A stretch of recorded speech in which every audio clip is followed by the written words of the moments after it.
On Mother's Day, my daughter handed me an invoice for $500,000, costs of caring for an ungrateful burden.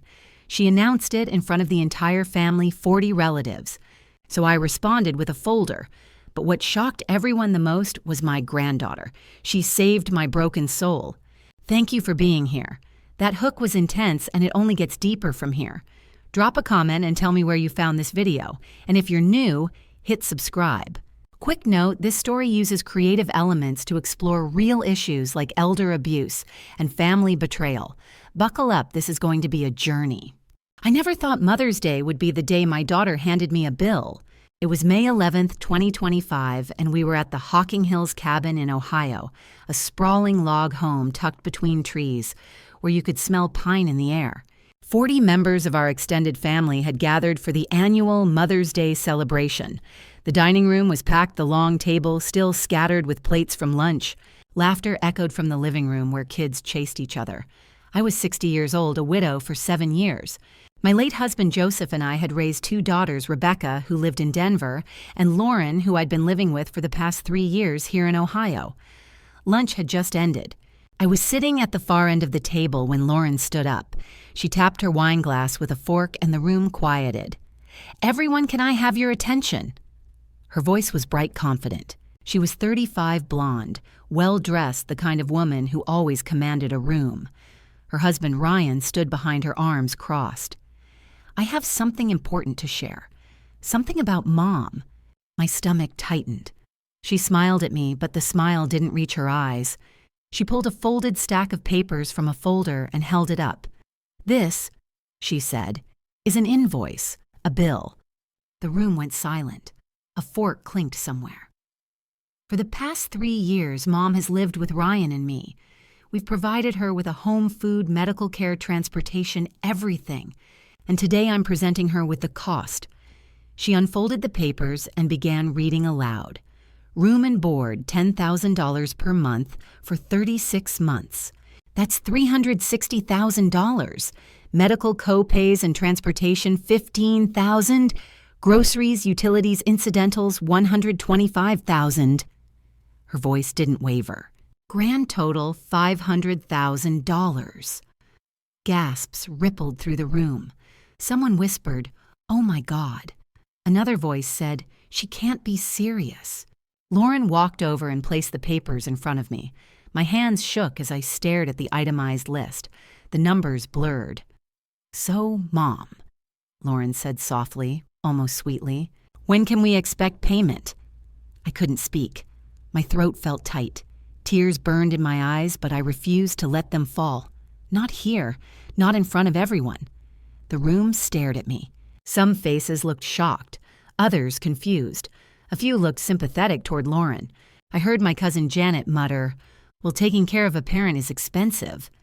And that was when something inside me broke.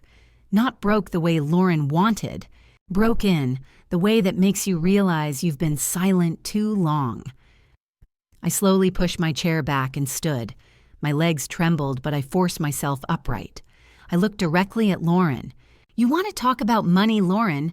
I said, my voice stronger than I felt. The room went completely silent. Everyone was looking at me now. Not her, me. I took a breath and let the words come. To understand how I ended up here holding a $500,000 bill, I said, my voice cutting through the silence, "You need to know how this started." I looked around the room. 40 pairs of eyes stared back at me. It started 7 years ago. April 2018, Riverside Methodist Hospital in Columbus. The memory hit me like a wave, the smell of antiseptic, the beeping machines, the cold fluorescent lights. Joseph was dying. Pancreatic cancer. 6 months from diagnosis to the end. My voice cracked, but I kept going. I was sitting beside his hospital bed, holding his hand. Lauren was on the other side. I looked at her. "Do you remember what he said to you?" Her face had gone pale. "He looked at you and said, 'Take care of your mother.'" I paused, letting the weight of those words settle over the room. "And you cried. You squeezed his hand and you promised. You said, 'I will, Dad, I promise, always.'" Lauren's jaw tightened, but she didn't speak. "He died 3 hours later. The room was so quiet I could hear someone breathing near the window. The funeral was a blur. I went back to our home in German Village, 1847 Schiller Street. That beautiful old brick house Joseph and I had bought 30 years before. But without him, it felt empty. Every room echoed. Every corner held a memory that hurt to look at. Rebecca, sitting near the fireplace, wiped her eyes. She'd been there. She remembered. For the next 4 years, I lived in that house alone. I tried to adjust. Rebecca called me every week from Denver. She offered to have me move in with her and her family. I glanced at Rebecca. She nodded, tears streaming down her face. But I said no, I wasn't ready. I had my routines, my book club, my garden, my independence. I turned back to the room, and I had money. Joseph's life insurance paid out $130,000. I had $275,000 in my retirement account. The house was paid off. I wasn't wealthy, but I was comfortable. I was secure. I let that sink in. Then in early 2022, Lauren started calling more often. She'd say, "Mom, I worry about you. You're getting older. What if something happens? What if you fall Ryan and I have that extra room? You should move in with us." I looked at Lauren. Her arms were crossed, now defensive. I resisted at first, but she was persistent. And honestly, I was lonely. The house felt too big, too quiet. My voice softened. So in March 2022, I agreed. I paused. Lauren was thrilled. She said it was going to be great. She offered to help me sell the house. She knew a realtor. She'd handle everything. I didn't have to worry. I shook my head slowly. The house sold quickly, $485,000. Lauren said she'd help me invest the money, keep it safe. I looked her dead in the eye. I trusted you. The room held its breath. I moved into her house in Dublin in late March. Those first few months, they were nice. My voice turned cold, but then things started to change. It started small. I continued, my voice steady now. My bedroom, the nice guest room upstairs, suddenly Ryan needed it for his home office. Lauren suggested I move to the basement. She said it was bigger, more private. I let out a bitter laugh. It was cold, damp, but I didn't complain. I didn't want to be difficult. Every face in the cabin was fixed on me now. Then about a year after I moved in the 2023, I decided to check my retirement account online. Lauren had helped me set up access on an old laptop. She was always so helpful. Now, my tone dripped with sarcasm. I logged in. I expected to see $275,000, the money Joseph and I had saved for decades. I paused, letting the silence build. There was $18,000 left. Gasps echoed through the cabin. My cousin covered her mouth. An uncle shook his head in disbelief. I ran upstairs. I found Lauren in the kitchen. I asked her, what happened to my retirement account? I mimicked her dismissive tone. She barely glanced up from her phone. What do you mean? So I told her. And do you know what she said? I stared hard at Lauren. Mom, the market's been rough. You know that. Investments go up and down. Don't stress about it. I shook my head. But it wasn't the market, was it, Lauren? She didn't answer. After that, things got worse. I wasn't invited to eat with the family anymore. Lauren would bring a plate downstairs, small portions, barely enough. When I asked for more, she'd tell me, "You don't need that much. You're not as active as you used to be." My words came faster now. I started eating alone in that cold basement, staring at concrete walls. I pressed on. Then she isolated me. My best friend Pauline tried to visit one afternoon. I heard the doorbell. I heard Lauren tell her, "She's not feeling well today. Maybe another time." Pauline, sitting near the back, was crying now. Pauline never came back. I turned to address the whole group again. My phone disappeared. Lauren claimed I'd misplaced it. She gave me an old flip phone with only her number programmed in. Told me I didn't need a smartphone, that it would just confuse me. My hands trembled, but I kept going. Rebecca still called every week, but Lauren hovered over me during every call. If I said anything she didn't like, she'd give me that warning look. So I lied. I told my own daughter everything was fine because I was afraid of what Lauren would do if I didn't. Tears welled in my eyes. I felt trapped. No money, no home, no way out. My words came softer now. At night, I'd sit on my bed and talk to Joseph's photo on the nightstand. I'd whisper, "I'm stuck, sweetheart. I don't know how to get out." I met Lauren's gaze. I thought no one saw what was happening to me.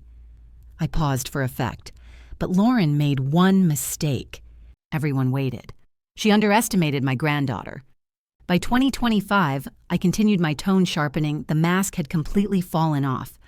40 faces stared at me, family members who'd known Lauren her whole life now watching in stunned silence. Let me tell you what my daily life looked like. Silence settled over the cabin.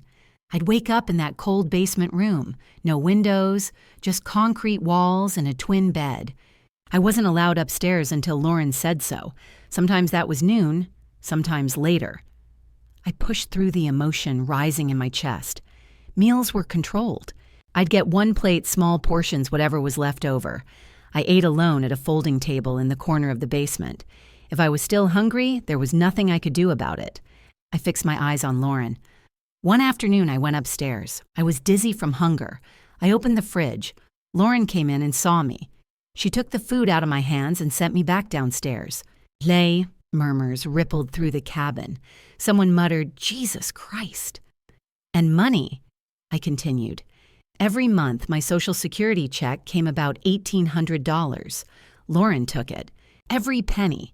She said it was my contribution to the household. Bitterness crept into my words. But it wasn't enough, was it? You also drained my retirement account. You took the money from selling my house. You stole everything I had. Anger rose in my chest. And when I tried to push back, you'd attack me emotionally. You told me Rebecca didn't care about me, that I was just a burden to everyone. You isolated me. You made me believe I had nowhere else to go.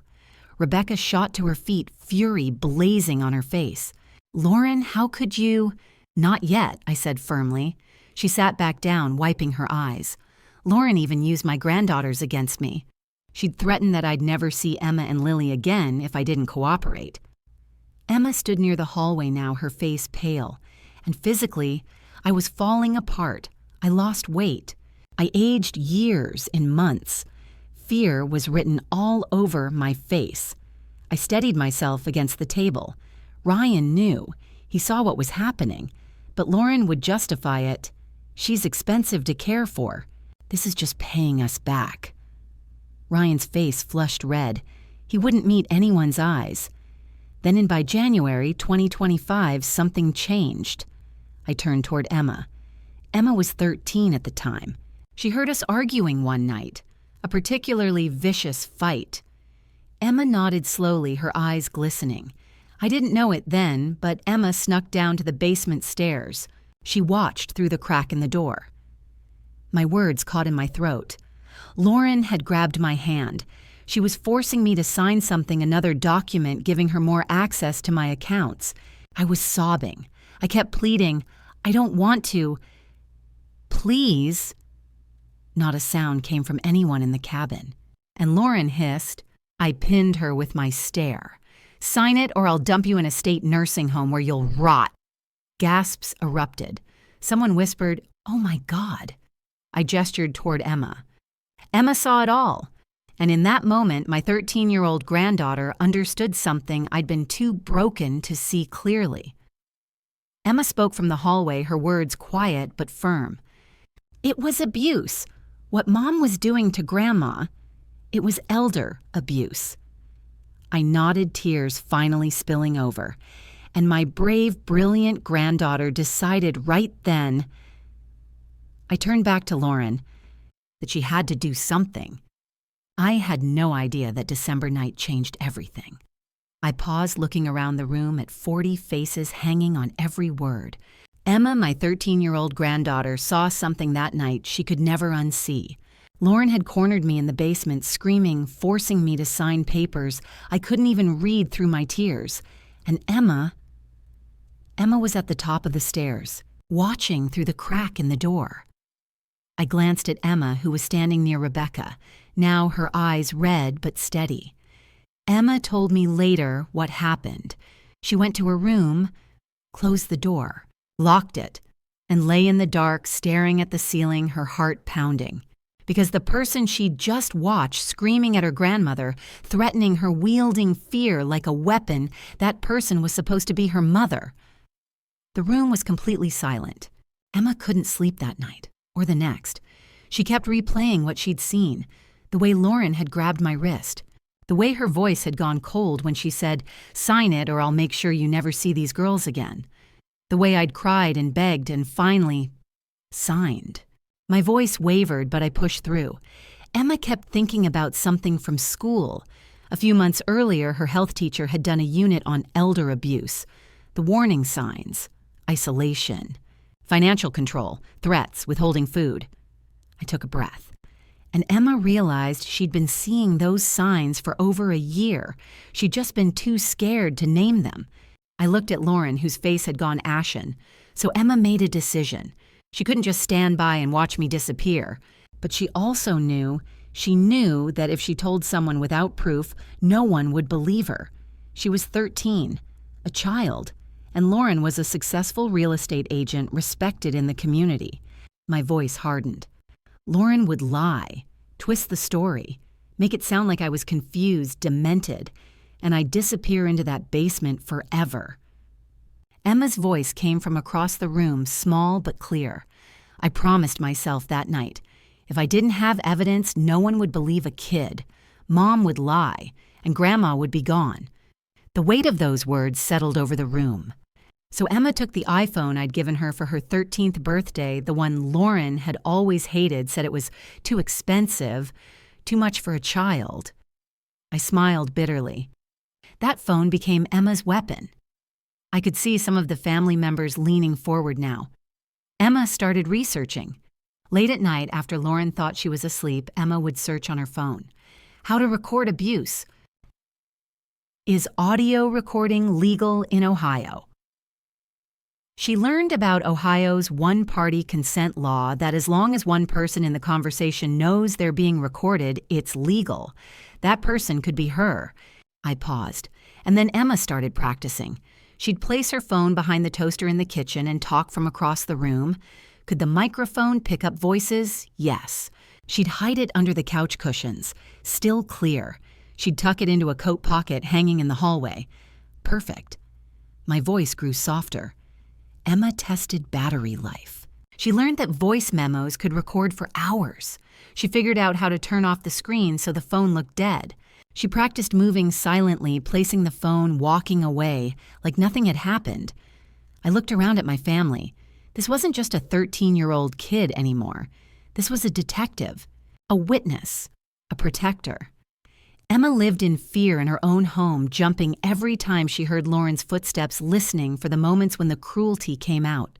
And then she'd slip her phone into position and press record. My voice broke. And I had no idea. I had no idea my granddaughter was fighting for my life while I was losing hope. Emma wiped her eyes, and Rebecca put an arm around her shoulders. By January 2025, Emma had her first recording.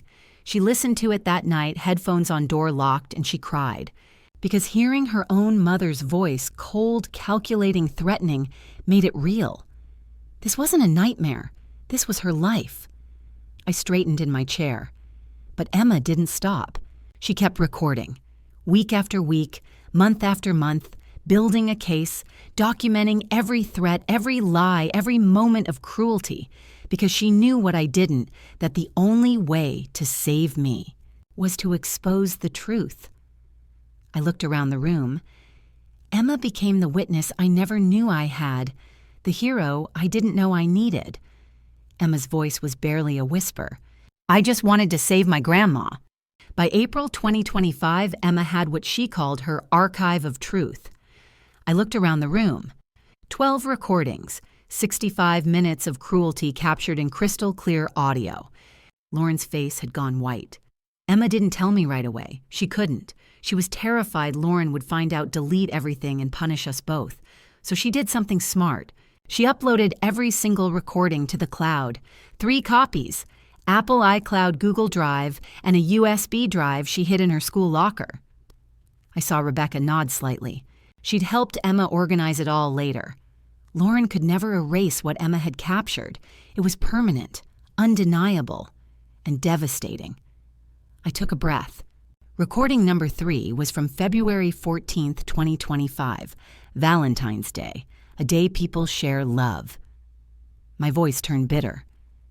But in our house, it was the day Lauren and Ryan discussed my hefty inheritance like I was already dead. I looked directly at Ryan, who couldn't meet my eyes. Lauren told Ryan Dad left her $130,000. She had $275,000 in retirement. That's our inheritance.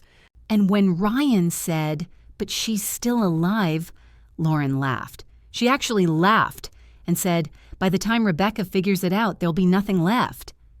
Aunt Karen gasped. Recording number 6. My voice cracked.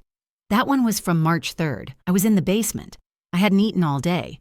I could hear Lauren upstairs cooking dinner for her family, and I begged. I actually begged my own daughter for food.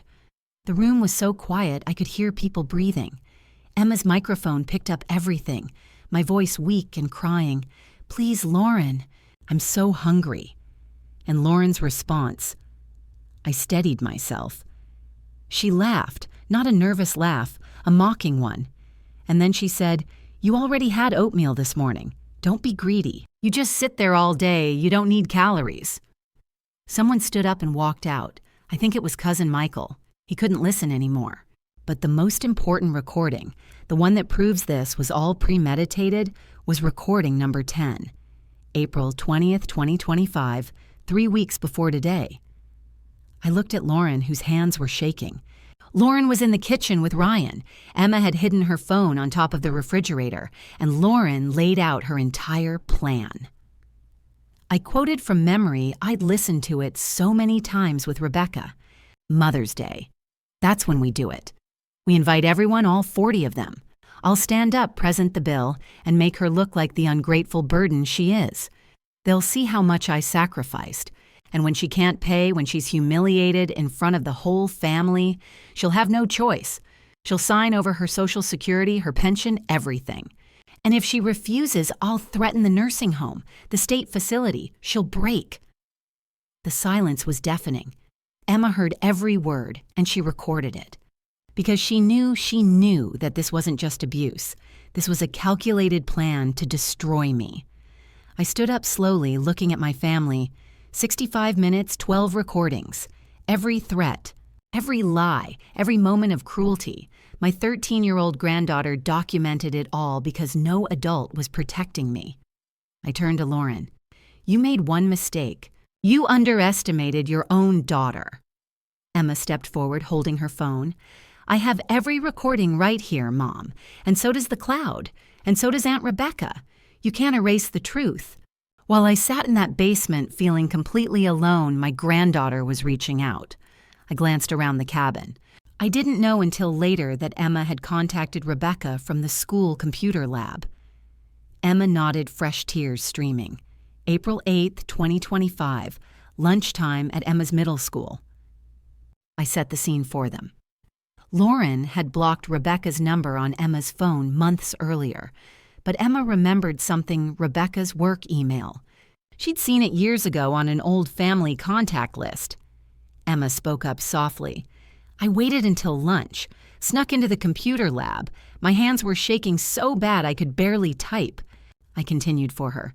She wrote an email, subject line, Aunt Rebecca, I need help with Grandma. My throat tightened. Emma told her everything. The abuse that had been going on for over a year, the recordings she'd collected, how scared she was. And then she wrote something that made Rebecca drop everything. I quoted from memory. Mom is planning something for Mother's Day. I'm only 14 and I don't know what to do. Silence blanketed the room. Emma hit send and prayed Rebecca would check her email. I turned toward Rebecca, who was wiping her eyes. 6 o'clock that evening, Denver time. Rebecca came home from her shift at the hospital. She opened her laptop to check work emails. Rebecca's voice broke in. I saw Emma's name in my inbox. My heart stopped. I opened it and started reading. She covered her mouth. With every line, I felt sicker. By the end, I was shaking. I picked up the story. Rebecca immediately searched for flights to Columbus. Then she did something brilliant. She called Emma's school directly. Rebecca nodded. I told them it was a family emergency, that I needed to speak with Emma Harrison immediately. Emma added quietly. They pulled me out of last period, put me in the counselor's office, handed me the phone. The cabin was utterly still. Emma picked up the phone, and the first thing she did was cry. Emma's voice trembled as she spoke. I told Aunt Rebecca, Mom is hurting Grandma really bad.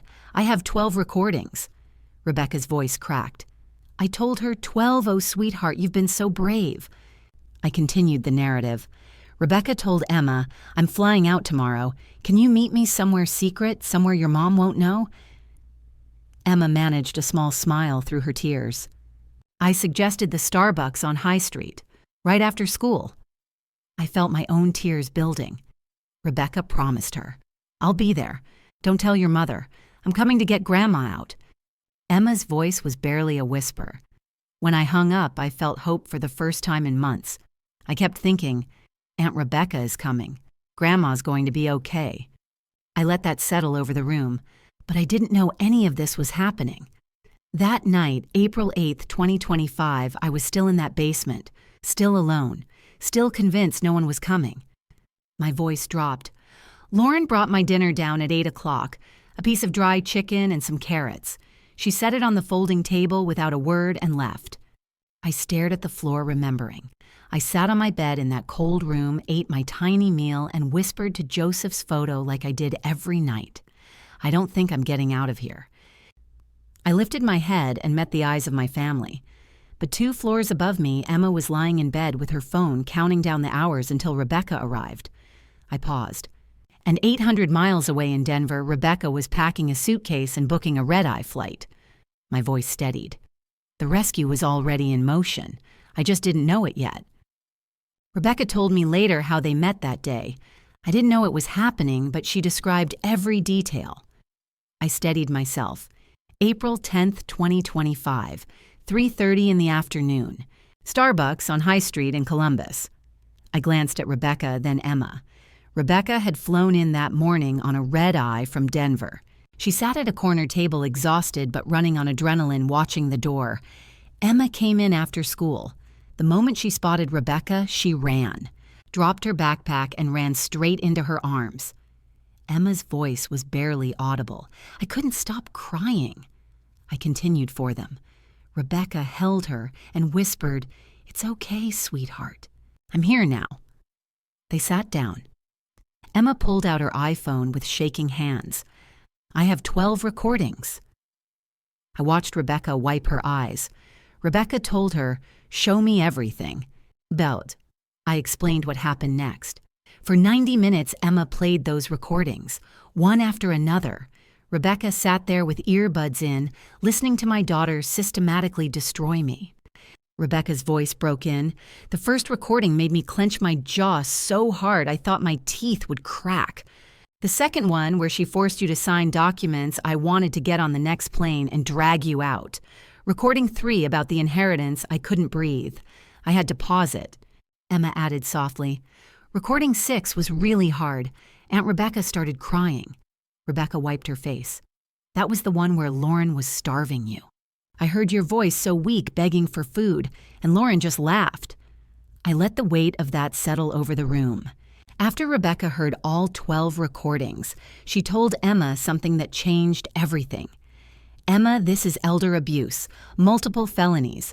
These recordings are legal evidence in Ohio. You just saved your grandmother's life. I saw Emma's face crumple at the memory. Emma said, I was so scared no one would believe me, that people would think I was just a kid being dramatic. Rebecca shook her head. I told her, I believe you, every word. And when the police hear this, they'll believe you too, because you have proof. I picked up the story. Then Emma asked the question that was tearing her apart. Aunt Rebecca, why can't we get Grandma out now today? The room leaned in. Rebecca took a deep breath. I looked at Emma and told her the truth. Because if we take Grandma now, Lauren will panic. She'll hide the money, destroy evidence, maybe run, and we'll never get justice. Echo, Emma's voice was small. I said, but what if Mom hurts Grandma in the next month? Rebecca's eyes filled with tears. I promised her, if Lauren hurts her, we call the police immediately. But Emma, what we need is for Lauren to confess in front of witnesses. I watched Rebecca's face as she continued. On Mother's Day, Lauren is planning to present a fake bill for $500,000 in front of 40 family members. She wants to humiliate your grandmother. Let her do it. Let her perform. And then we play your recordings. We show 40 people who the real criminal is. We trap her with her own words. I felt a chill remembering her strategy. Rebecca looked Emma in the eye. This isn't just about saving your grandmother. This is about making sure Lauren never does this to anyone else. We need 40 witnesses. We need her to destroy herself. Emma's voice was barely a whisper.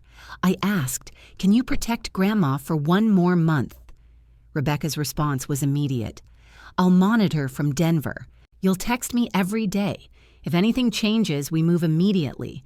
But 1 month from now, Lauren will be exposed, and your grandmother will be free. I watched my granddaughter. Emma was terrified, but she understood. She agreed to go home every day, watch Lauren hurt me, and stay silent, because she knew that on Mother's Day, justice would come. I turned to face the entire room. So while I sat in that basement thinking no one cared, Emma was counting down the days. While Lauren planned to humiliate me, Rebecca was planning something bigger. I met Lauren's eyes, and I had absolutely no idea.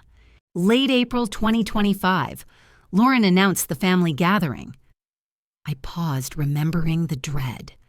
I was terrified the moment she said it, but I didn't know Rebecca was already here, already preparing. I explained what happened. It was dinner time. I wasn't allowed upstairs, but Emma told me later what Lauren said at the table. Emma's voice was soft.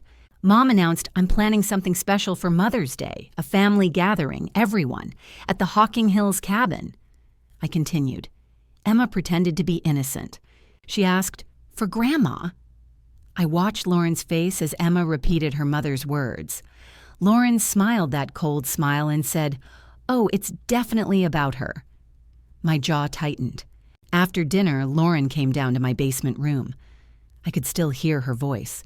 She told me, pack something nice. Family gathering on Mother's Day. I want everyone to see exactly what kind of burden you've become. I swallowed hard. Then she left, locked the door from outside. I remembered that moment. I sat on my bed thinking, what is she planning? What is she going to do to me? I glanced at Rebecca. What I didn't know was that Rebecca and Emma were meeting in secret. Rebecca had been staying at a hotel for weeks. Rebecca spoke up. Emma would sneak out, tell Lauren she had study group. Then she'd come to my hotel room. I described what they told me. Rebecca's room looked like a war room. Papers everywhere. The 12 recordings organized by date. A timeline on the wall. Emma added quietly, we planned every step. Aunt Rebecca would arrive after Mom presented the bill, after she humiliated Grandma. Rebecca's voice was firm.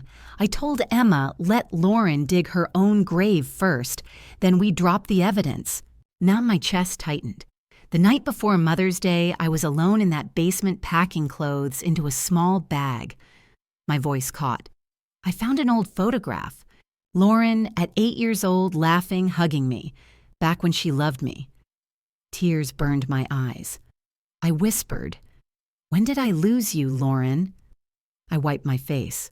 I talked to Joseph's picture. I said, I'm so scared of what tomorrow will bring. I straightened up. The next morning, May 11th, 2025, Lauren came downstairs. I mimicked her tone. She said, let's go. Your audience is waiting. I remembered the car ride. We drove to Hocking Hills. I sat in the back watching Columbus pass by. We drove through German Village, my old neighborhood, where Joseph and I were happy. My voice dropped. I wanted to jump out and run. I steadied myself. When we arrived, 40 family members were already there, people I hadn't seen in years. I felt the memory. Lauren put her hand on my back. It looked supportive, but her fingers dug in, controlling me. I repeated her whisper. She said, "Smile, Mom. You're about to become very famous." I turned to face everyone. I was led to the table, surrounded by family. Emma was across the room, her iPhone ready. I glanced toward the door. Rebecca was 15 miles away, parked at a gas station waiting for Emma's text. I looked around. We ate lunch. People laughed, talked. No one knew what was coming. My heart pounded. Then Lauren stood up. She tapped her glass with a fork. The room fell silent. She said, "Everyone, I have something important to share." I met her eyes, and I knew this was it. What Lauren didn't expect was that I'd come prepared with evidence of my own. I pulled the folder from my cardigan pocket. "Let me tell you what you owe me." Every eye in the cabin shifted from Lauren to me. "You claim I owe you $500,000. I opened the folder and laid out the first document. I kept records, every statement, every transaction, every piece of paper. Lauren's voice turned sharp. "Mom, you're confused." "I am not confused." My voice cut through the room. I was a medical records manager at Riverside Methodist for 35 years. I know how to read documents. I pulled out the first set of statements. My 401k retirement account. $275,000. 35 years of saving. I spread the bank statements across the table. January 2022, still intact. December 2025, empty. I looked up at the faces around me. Withdrawn by Sharon Harrison, using fraudulent power of attorney. Gasps rippled through the room. Lauren shot to her feet. "You signed that power of attorney. Under duress," I said firmly. "You threatened that I'd never see Emma and Lily again if I didn't sign." Emma nodded, tears streaming. I pulled out the next set of documents. My house, 1847 Schiller Street, German Village. Joseph and I paid off that mortgage over 30 years. I held up the real estate paperwork. Sold in 2022 for $485,000. I laid the transfer documents on the table. Every single penny went into Lauren's account. My cousin Karen stood up, her voice shaking with anger. "Lauren, is this true?" Lauren's face flushed red. I was protecting her money. "She's elderly, she doesn't understand." "I understand perfectly," I interrupted, "which is why I kept copies of everything." I pulled out the final set of papers. Joseph's life insurance, $130,000 when he passed in 2018. I looked directly at Lauren. "You got power of attorney in 2022. Within 1 month, that money disappeared." I held up a home improvement invoice. "You used it to remodel your kitchen." Ryan looked away, guilt written all over his face. The room erupted in angry voices. I raised my hand for silence. "You're charging me $500,000 for 3 years of care." My voice grew stronger with each word. "But you stole my life savings from me." I pointed to each stack of documents. $275,000 in retirement, $485,000 from my house, $130,000 in life insurance. I met Lauren's eyes. "I wasn't living off you. You were living off me." My Aunt Karen stood pointing at Lauren. "This is elder abuse, financial exploitation. Lauren, this is a crime." Lauren's voice turned desperate, shrill. "She's lying. She's old, she's confused. She has dementia, you can't trust anything she says." Then a voice came from the doorway. "Actually, you can trust every word she's saying, and I have proof." Every head turned. Rebecca stood in the entrance, a laptop under her arm and a Bluetooth speaker in her hand. The room exploded. "You stole from your own mother!" Aunt Karen shot to her feet, her chair scraping across the floor. Uncle Daniel's face had gone red. "This is criminal Lauren. Prison-level criminal." $890,000. Amanda's voice cracked. "That's not caregiving. That's theft." I watched Lauren's face cycle through shock anger, and then that familiar mask of control sliding back into place. "You don't understand. Her voice rose. Taking care of her was expensive. Do you know what it costs to house someone, feed them, handle their medications? I gave up 3 years of my life. You gave up nothing, Aunt Karen snapped. You took everything she had. Lauren pointed at the documents scattered across the table. Those are out of context. The market crashed. Her retirement. The market didn't take her house money. Uncle Daniel cut in. The market didn't cash out her husband's life insurance for your kitchen remodel. Then Ryan stood up. The movement was so sudden, so unexpected, that the room went quiet. He'd been silent this entire time, sitting beside Lauren like a statue. Now he was on his feet and his hands were shaking. Stop! His voice was barely a whisper. Just stop, Lauren. Lauren's head whipped toward him. Ryan, I knew. The words fell like stones. I knew what you were doing. I told you it was wrong. But you kept pushing. More money, more control. It's our inheritance, Ryan. She owes us Ryan. His voice broke. I should have stopped you. He turned to me, tears in his eyes. I'm sorry, Sharon. I knew and I did nothing. I was a coward. Lauren stood, her face twisted with rage. How dare you? Enough! Rebecca's voice cut through the noise like a blade. She stood at the head of the table laptop, open a small Bluetooth speaker in her hand. Her face was calm, but her eyes were ice. You want to hear Lauren explain herself, really hear her in her own words. She pressed a button. The speaker crackled to life. Recording 7, March 10th, 2025. Lauren's voice filled the cabin. Cold, calculated. Mother's Day, that's when we do it. I'll present the bill in front of everyone, humiliate her, make her admit she's been a burden. Then she'll sign everything over just to escape. The room went dead silent. Recording 9, April 2nd, 2025. If she refuses, I'll threaten the state nursing home, the one with all the violations. She's terrified of that place. She'll break. Aunt Karen covered her mouth, sobbing. Recording 11, April 15th, 2025. Lauren's voice again, this time laughing. By the time Rebecca figures it out, Mom will be in a facility and we'll have spent everything. What's she gonna do, sue her own sister? The silence was deafening. People were physically pulling back from Lauren now like she was something toxic. Rebecca looked at Lauren, her voice deadly calm. I have 12 recordings, 65 minutes of audio. Every threat, every lie, every crime you committed against your own mother. She paused. Elder abuse, financial exploitation of a vulnerable adult, coercion, identity theft, fraud. In Ohio, these are felonies. Combined, you're looking at 15 to 20 years in prison. Lauren's face had gone white. Rebecca's voice didn't waver. So here's what happens now. You have 30 days to return every cent, $890,000, all of it. Sell your house, liquidate your assets. I don't care how you do it. She leaned forward. Or I take these recordings to the Franklin County Prosecutor's Office and you go to prison. Your choice. The room held its breath. So what's it going to be, Lauren, restitution, or prison? Before we go on, let me know you're still here. Drop a 1 in the comments if you've made it this far, because what comes next is the most heartbreaking part. Quick reminder, this is a fictionalized story exploring real issues like elder abuse and family betrayal.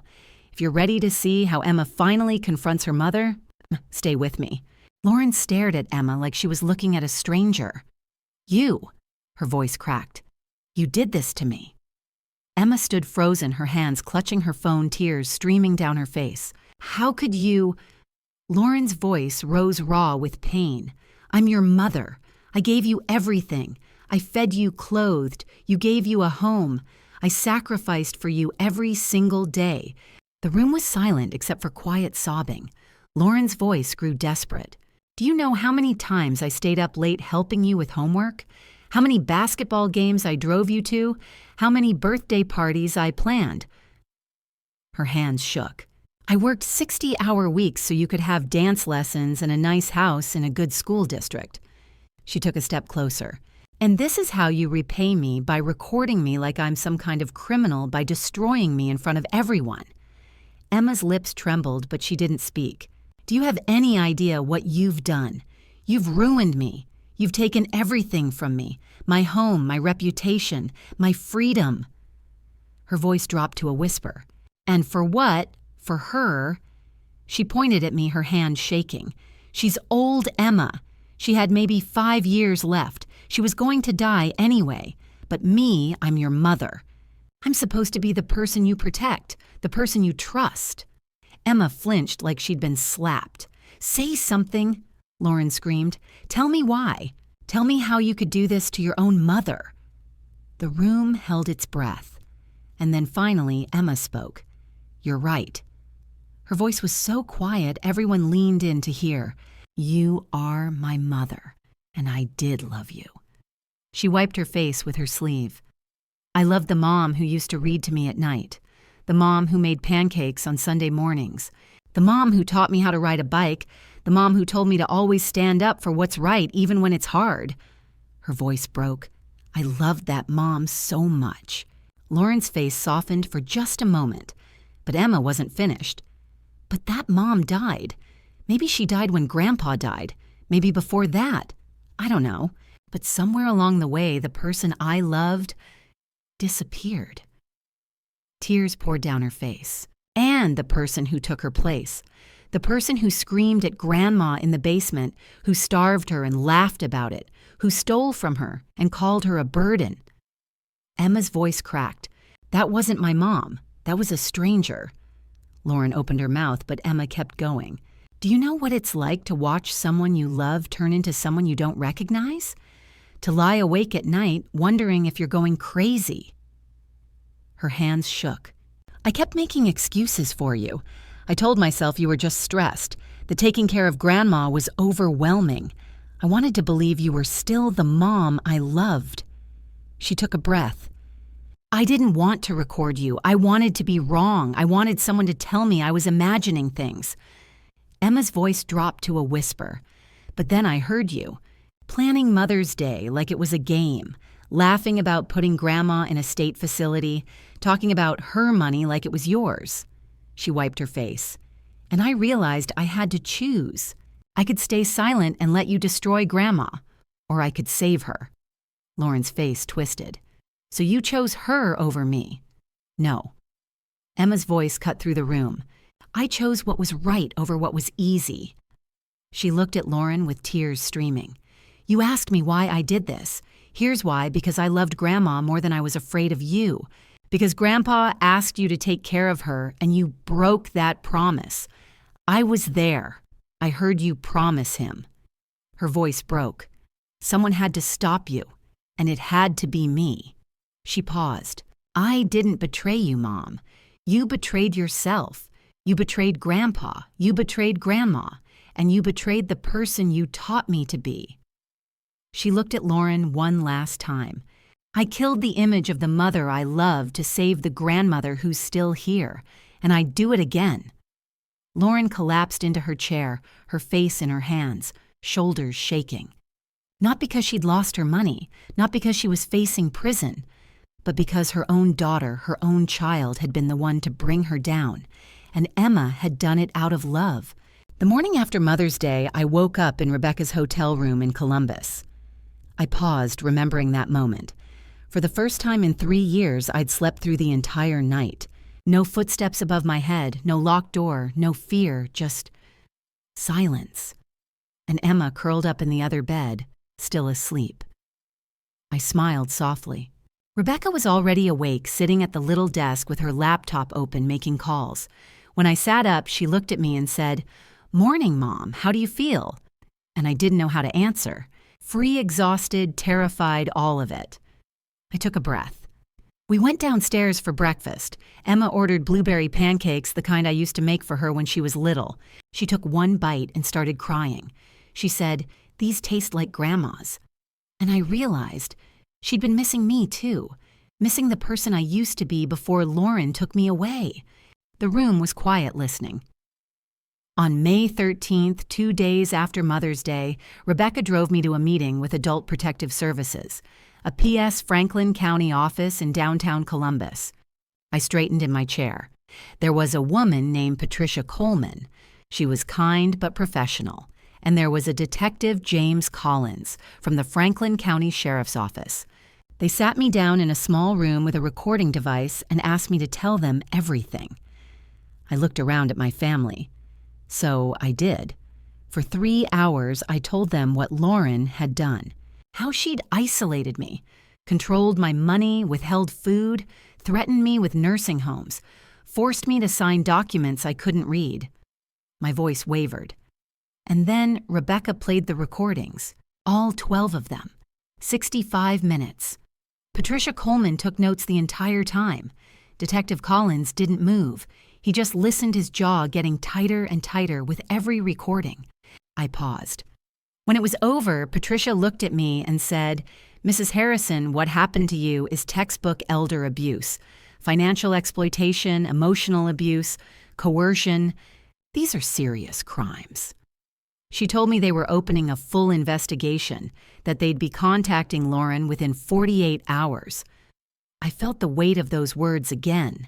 Detective Collins asked me if I wanted to press charges, criminal charges. He said, "Ma'am, we have enough evidence here to build a strong case. But I need to know, are you willing to go forward with this?" I looked at Lauren, who sat frozen in her chair, and I said yes, not because I wanted revenge, but because if I didn't stop her, she'd do this to someone else. Maybe not her mother, but someone. And I couldn't let that happen. Rebecca squeezed my hand. On May 14th, we met with a lawyer, Ellen Martinez, elder law attorney. Rebecca had hired her the day before. Ellen reviewed everything: the bank statements, the real estate documents, the power of attorney forms, the recordings. She spread them all out on her conference table and said, "This is one of the worst cases I've seen." I remembered Ellen's face. Sharp. Focused. Ellen did an asset assessment. She pulled records on Lauren's house, her cars, her investments.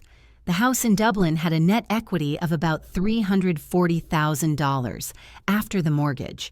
Lauren's vehicles and investment accounts were worth another $110,000. Total recoverable assets, $450,000.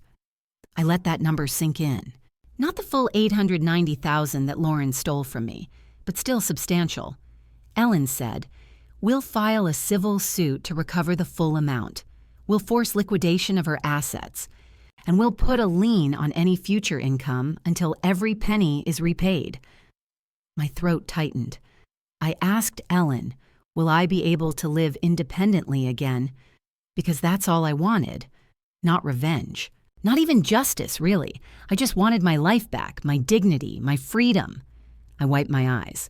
Ellen smiled and said, "Sharon, with $450,000, you can absolutely live independently.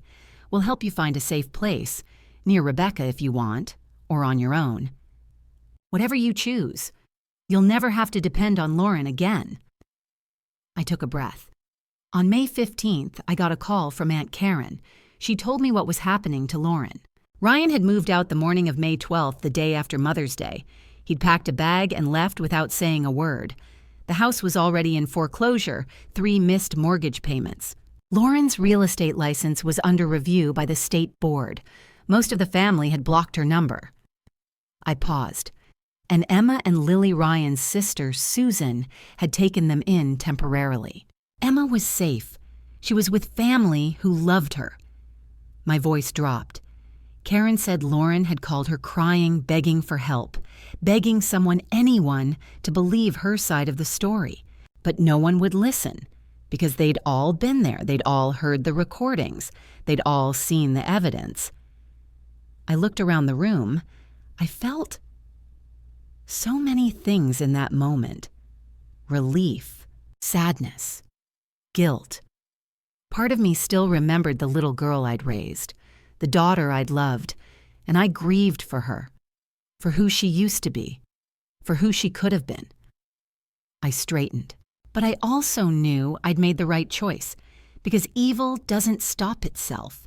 Someone has to stand up, Someone has to say no more. Rebecca spoke up. On May 16th, Detective Collins called. He said, "Mrs. Harrison, we have enough evidence to file criminal charges. The prosecutor's office is reviewing the case. Are you still willing to proceed?" I nodded, and I said yes, because this wasn't just about me anymore. It was about every elderly person sitting in a basement somewhere being abused by someone they trust. It was about making sure Lauren faced consequences. Real consequences. I smiled softly. Rebecca asked me to come live with her in Denver. At first I said no, I didn't want to be a burden again. But she looked me in the eye and said, "Mom, you're not a burden. You never were. Lauren made you believe that. But it was a lie, and I want you with us. Emma wants you with us. We have a room ready. A bedroom with big windows facing east so you can wake up to the sunrise. We found a pottery class nearby Tuesdays and Thursdays, just like you used to love." My voice cracked. And Emma said, "Please, Grandma, I miss you. I want you to be there when I start high school. I want you to teach me how to make your blueberry pancakes." I wiped my tears. So I said yes. But only temporarily. Only until I could find my own place nearby. Because I needed to prove to myself and to the world that I could stand on my own 2 feet again. I looked around the cabin. That night, I sat in the hotel room and looked at a photo of Joseph. I whispered, "I did it, Joseph. I survived. I made it out." And I swear I felt him smiling. My voice grew stronger. Because I wasn't just surviving anymore. I was starting to live again. May 18th, 2025. 1 week after the confrontation. Before moving to Denver, I needed closure. Rebecca drove me to the places that mattered. First stop was German Village. Rebecca pulled up in front of 1847 Schiller Street, my old house. A young family lived there now. 2 little kids were playing in the front yard. I stood on the sidewalk staring. "Your father and I planted that oak tree when Rebecca was born." My voice caught. "We painted the porch every 5 years. Blue, always blue. I watched the children laugh and chase each other across the lawn.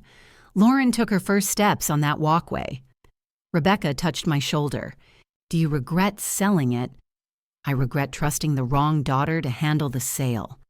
I paused, watching the oak tree sway in the breeze. "But it's just walls and wood. The memories are mine. She can't take those." Our next stop was Green Lawn Cemetery. We walked together to Joseph's grave, Rebecca on one side, Emma on the other. The headstone read, "Joseph William Harrison, 1962 to 2018, beloved husband and father." I knelt down and placed flowers at the base. Joseph's sweetheart, I survived. Barely. But I made it. My voice broke. "Rebecca came for me, just like you always did." I wiped my eyes. And Emma, oh, Joseph, Emma was so brave. Our granddaughter saved me when I couldn't save myself. Tears streamed down my face. I'm sorry I let Lauren become what she became. Maybe some people are just broken. Emma knelt beside me and wrapped her arms around my shoulders. "That's not your fault, Grandma. Mom made her own choices, not you." We stayed there for a long time, the 3 of us, together. After the cemetery, we drove to Clintonville to see Pauline, my best friend since 1985. The woman Lauren had turned away at the door over and over. When Pauline opened her apartment door and saw me, she burst into tears. "I tried to visit you so many times. She turned me away every single time." Pauline pulled me into a tight hug. "I even called Adult Protective Services last year, but I had no proof. I should have done more." I held her tight. "You tried. That's more than most people did." We sat in her living room and talked for an hour. I told her everything. "I'm moving to Denver, but I'll call every week." Pauline squeezed my hand. "You better. You're not getting rid of me that easily." We hugged at the door for a long time, both of us, knowing it might be months before we saw each other again. As we walked back to the car, I saw a familiar vehicle pull into the parking lot. Lauren's car. I tensed. Rebecca immediately stepped between us, protective. Lauren got out. She looked terrible. Her hair was unwashed. Her clothes hung loose. She'd lost weight. "Mom, please, can we talk just 2 minutes?" I kept my voice steady. "What do you want, Lauren?" Lauren's face crumpled. "I'm sorry. I'm so sorry. I don't know what happened to me. The pressure, the money." Her voice turned desperate. "Please don't press charges. I'll lose everything." I looked at her for a long moment. "You already lost everything that mattered." My voice was calm but firm. "You lost your mother, your sister, your daughter's trust, the memory of your father." I took a breath. "The charges aren't about punishment, Lauren. They're about prevention, so you can't do this to anyone else." Lauren's voice broke. "I'm your daughter. You have to forgive me." I was quiet for a moment, then I spoke. "I do forgive you, for my own peace." I met her eyes. "So I don't have to carry your poison anymore." I paused. "But forgiveness doesn't erase consequences. You hurt me in ways I'm still discovering." I turned toward the car. "Goodbye, Lauren." I walked away. I didn't look back. In the car, Rebecca drove. I sat in the passenger seat. Emma was in the back. I watched Columbus fade in the rearview mirror. "How do you feel, Mom?" I thought about it. Sad, relieved, free. My voice softened. I loved her so much. Part of me still does, but I can't save her. I can only save myself. Emma leaned forward from the back seat. "You don't have to save anyone anymore, Grandma. Now we're the ones who save you." I smiled through tears. "Yes, yes you are." Rebecca glanced over at me. "Ready to see your new home." "Tell me about that bedroom with the big windows." Emma's voice lit up with excitement. "It faces east. You'll get sunrise every morning, and we found a pottery class at the rec center. Tuesdays and Thursdays." I smiled genuinely. Pottery. I used to love pottery. I'd forgotten I ever loved anything. Ahead of us, a highway sign appeared. Denver, 1,043 miles. Our car turned west into the sunset. 2 months later, July 2025, my 61st birthday in Denver. My new life had settled into something I barely recognized normalcy. I woke up with the sunrise streaming through the big windows of my bedroom. The room was decorated with my things now. Photos of Joseph on the dresser, pottery pieces I'd made sitting on the shelf. The smell of coffee drifted in from the kitchen. Emma was making breakfast. Summer break. Rebecca poked her head through the doorway. "Morning, Mom. Did you sleep well?" I did. I do every night now. We ate breakfast together. Laughter, comfort, warmth. On Tuesday afternoons, I went to pottery class at the rec center, my hands in the clay shaping a bowl. The instructor leaned over my shoulder. "Beautiful, Sharon, you have a natural gift." I smiled. I used to do this 40 years ago, before everything. I made pieces to give Emma and Rebecca as gifts. Small things, bowls, mugs, things that said, "I love you," without words. On Wednesday afternoons, Emma and I walked in the park near the apartment. She told me about starting high school in the fall. She was nervous. "You're the bravest person I've ever known, Emma. High school will be easy for you." Emma looked at me. "I was only brave because you needed me to be." "That's what love is, sweetheart." Dinners were my favorite. Rebecca cooked. I helped. Emma set the table. One evening, Lily video called from Ohio. She was staying with Ryan's sister, Susan. Temporary custody while the courts sorted everything out. Lily's face filled the screen. "Hi, Grandma. I miss you." My heart swelled. "I miss you too, baby. Are you okay?" "Aunt Susan is really nice, but I wish you were here." My chest tightened. "I'll visit soon, I promise." After the call ended, Rebecca touched my arm. "We're working on custody transfer. Lily will come here." Later that evening, Emma and I sat on the apartment balcony. The Denver skyline glowed in the sunset. "Do you still think about her, about Mom?" I knew she meant Lauren.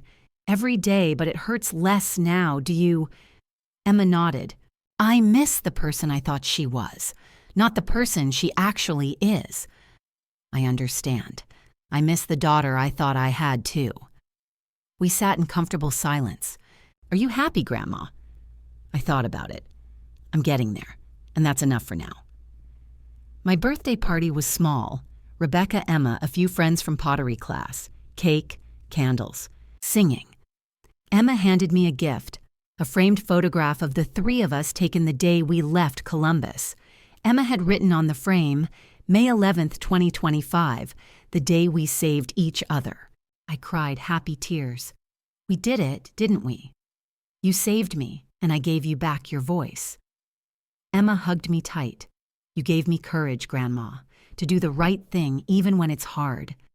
The phone rang. Rebecca answered. Her attorney, Ellen Martinez. Rebecca listened, her eyes widening. She hung up and turned to me. Mom Ellen has news about the civil suit. Good news or bad, Rebecca smiled. Very good. Lauren accepted a plea deal. Ellen Martinez's voice came through the phone speaker. Sharon Harrison has pleaded guilty to financial exploitation of an elderly person. Rebecca squeezed my hand.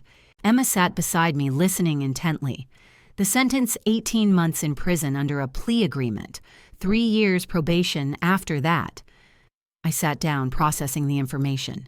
Relief mixed with sadness washed over me. The court ordered full restitution, $890,000. Ellen continued without pause. Her house has sold. After paying off the mortgage that recovered $340,000. She paused to let me absorb it. Investments in vehicles, another $110,000. I did the math in my head. $450,000. Half of what she stole. Total received so far $450,000. Ellen's voice was firm. The remaining $440,000 is on a 10-year court-ordered payment plan, monthly installments. If she misses payments, she violates probation and goes back to prison. I found my voice. Will I actually get that money? It's a court order, Sharon. She has no choice. The state will enforce it. That evening, Rebecca, Emma, and I sat together at the kitchen table discussing what to do with the $450,000. I'd already made my decision. $100,000 for Emma's college fund. Emma's eyes filled with tears. Grandma, you don't have to. I held up my hand. I want to. You saved my life, Emma. This is my investment in your future, in your dreams. I looked at her directly. Unlike my daughter, I know you'll use it to build something good. I also decided to donate $25,000 to the National Center on Elder Abuse, so other grandmothers might be saved. I used $150,000 as a down payment on a small apartment near Rebecca, my independence, my space. The remaining $175,000 became my comfortable cushion, security I'd never have to worry about again. September 2025. I moved into my own place, a small one-bedroom apartment in a quiet building. 10 minutes from Rebecca, 20 from Emma's high school. I furnished it myself. Every choice was mine. My couch, my dishes, my curtains, my colors. The first night alone in a place that was truly mine. I walked from room to room, touching the walls. This is mine. No one can take it away. I sat by the window looking out at the Denver city lights twinkling in the darkness. I whispered to Joseph's photo on the side table. I did it, sweetheart. I'm 61 years old and starting completely over. I smiled through tears, and I'm not afraid anymore.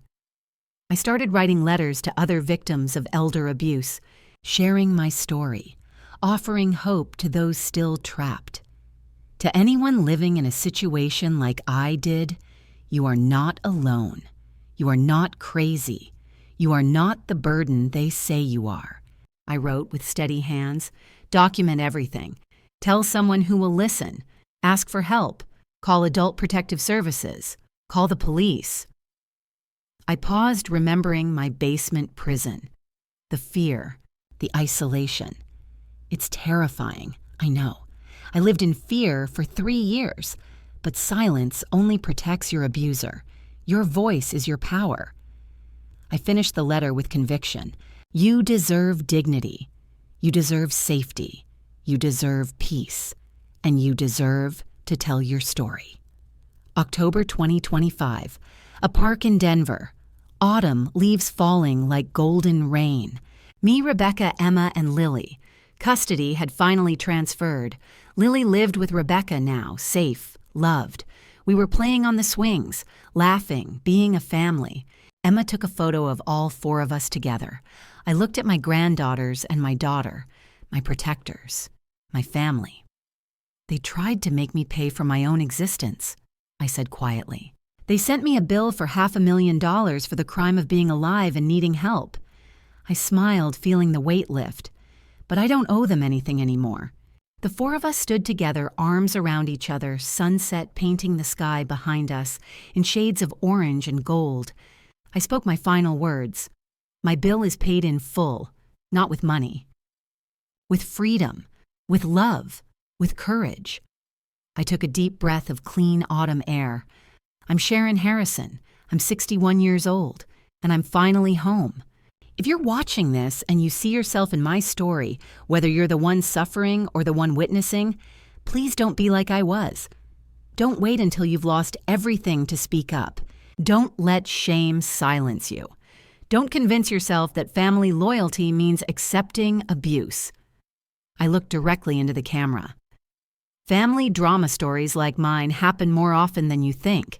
Grandma stories about financial exploitation, isolation, and control, they're real. They're happening right now in homes across this country. And the victims stay silent because they're scared, because they think no one will believe them, because they think they're a burden. My voice grew stronger.